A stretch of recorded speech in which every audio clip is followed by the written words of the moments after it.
రాజకీయంగా ఎదగడానికి, వ్యక్తిగత అవసరాల కోసం డబ్బులు సంపాదించడానికి మతాల్ని, కులాల్ని మధ్యలోకి లాగుతూ ప్రవీణ్ పగడాల గారి మరణాన్ని అడ్డంగా పెట్టుకొని నీచానికి దిగజారి తన మీద తనే దాడి జరిపించుకొని ఇది హిందువులు చేశారు.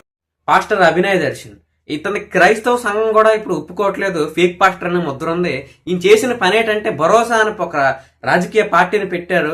ఈ ప్రవీణ్ పగడాల గారి మరణం ఏదైతే ఉందో దీన్ని అడ్డంగా పెట్టుకుని, ఆసరాగా పెట్టుకొని దీంట్లో చాలా మంది దగ్గర అమాయకుల్ని మోసం చేసి డబ్బు సంపాదించాడు పార్టీ ఫండ్ అని చెప్పి.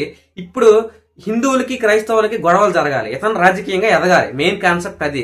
దీనికోసం తన మీద తనే అటాక్ చేయించుకాడు. అటాక్ చేసుకొని హిందువులు చేశారని చెప్పి, రాజకీయ పార్టీలు చేశాయని చెప్పి హాస్పిటల్కి ఆయన తీసుకెళ్లిన వెంటనే ఎవర్రా బాబు నీ మీద దాడి చేశారని పోలీసులు అడిగితే ఇతను జై శ్రీరామ్ అనే ఒక పవిత్ర పదాన్ని ఉపయోగించి, జై శ్రీరామ్ అనే ఒక పదాన్ని ఉపయోగిస్తూ మా మీద అటాక్ చేశారని చెప్పాడు. అంటే హిందువులకి క్రైస్తవులకి చుచ్చిపెట్టడానికి, లేదంటే ఎమ్మెల్యే చేశారు, ఈ నియోజకవర్గ ఎమ్మెల్యే మీద నాకు అనుమానం ఉందని చెప్పి రాజకీయంగా ఎదగడానికి ఎన్నో డ్రామాలు ఆడాడు. ఏ మతమైనా ధర్మాన్ని కాపాడమని చెప్తుంది, ధర్మాన్ని పాటించమని చెప్తుంది.